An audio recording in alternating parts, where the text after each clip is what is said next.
What is resisted isometric testing? This type of movement consists of a strong isometric voluntary muscle contraction, and it is used primarily to determine whether the muscle is at fault while the joint is in its resting position. Patient is asked to perform movement while the therapist tries to prevent the movement from happening. The outcome of the test depends on while performing the test if patient is able to maintain the contraction without the muscle giving away, or any complaints of pain in the muscle being tested and not any other place, then it is considered a strong and pain-free contraction. While this indicates that there is no lesion in the muscle being tested or the nerve supplying it. A strong and painful contraction indicates that there is a local lesion in the muscle or tendon that could be a result of first or second degree strain, or even conditions like tendinitis and tendinosis. A weak and painful contraction indicates a severe lesion around a joint, such as fracture, and the weakness is caused by reflex inhibition. The weak and pain-free contraction indicates that there is a rupture of the muscle or tendon, or there is an involvement of the nerve root supplying the muscle itself. For hip flexion, patient position supine lying, therapist standing besides the patient. The resting position for hip joint is 30 degree of flexion, 30 degree of abduction, and slight lateral rotation. Therapist places one hand at above the thigh and the other hand grasps the ankle.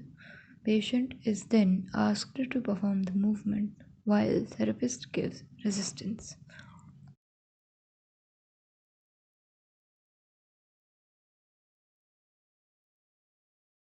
For hip extension, patient position supine lying, therapist standing besides the patient. Hip is placed in its resting position. Therapist grasps one hand below the thigh, the other hand below the ankle. Patient is asked to perform extension while therapist gives resistance.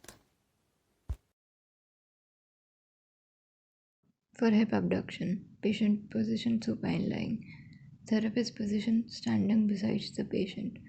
Hip is placed in its resting position, 30 degree flexion, 30 degree abduction, and slight lateral rotation. Therapist grasps one hand at the lateral thigh and the other hand above ankle. Patient is asked to perform abduction while therapist resists the movement. For hip adduction, patient position supine lying, therapist standing besides the patient. Hip is placed in its resting position, 30 degree flexion, 30 degree abduction, slight lateral rotation. Therapist then grasps one hand at the medial aspect of distal thigh and the other hand grasps just above the ankle. Then patient is asked to perform the movement while therapist gives resistance. For internal rotation, therapist grasps one hand at the distal end of medial thigh, the other end grasps just above the ankle. Patient is asked to perform the movement while therapist gives resistance.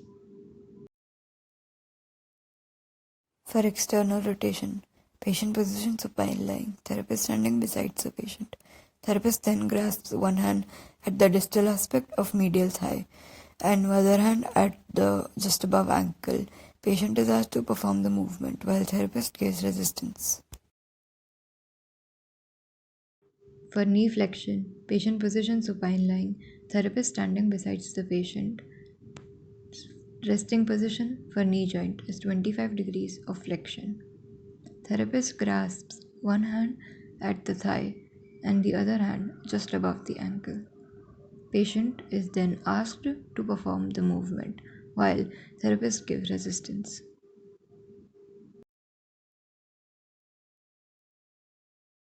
For knee extension, patient's limb is placed on therapist's hand while the knee is 25 degrees flexed.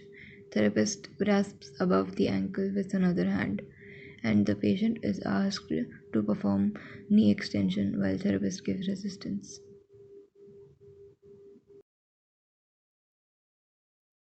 For dorsiflexion, ankle is placed in its resting position of 10 degree of plantar flexion. Knee is slightly bent. Therapist grasps one hand above the ankle. The other hand rests just at the dorsum of the foot. Patient is asked to perform the movement while therapist gives resistance.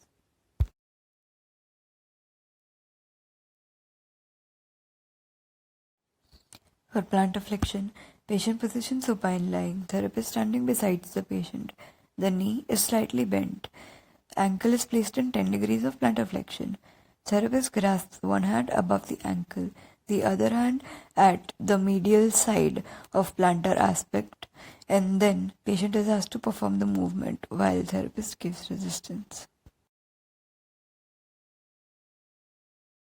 For inversion, patient position supine lying, therapist standing beside the patient. Therapist grasps one hand above the ankle, the other hand at the medial side of plantar aspect. Patient is then asked to perform inversion while therapist gives resistance. For eversion, patient position supine lying, therapist standing beside the patient. Therapist grasps one hand above the ankle, the other hand rests at the lateral aspect of plantar surface. The patient is asked to perform eversion while therapist gives resistance.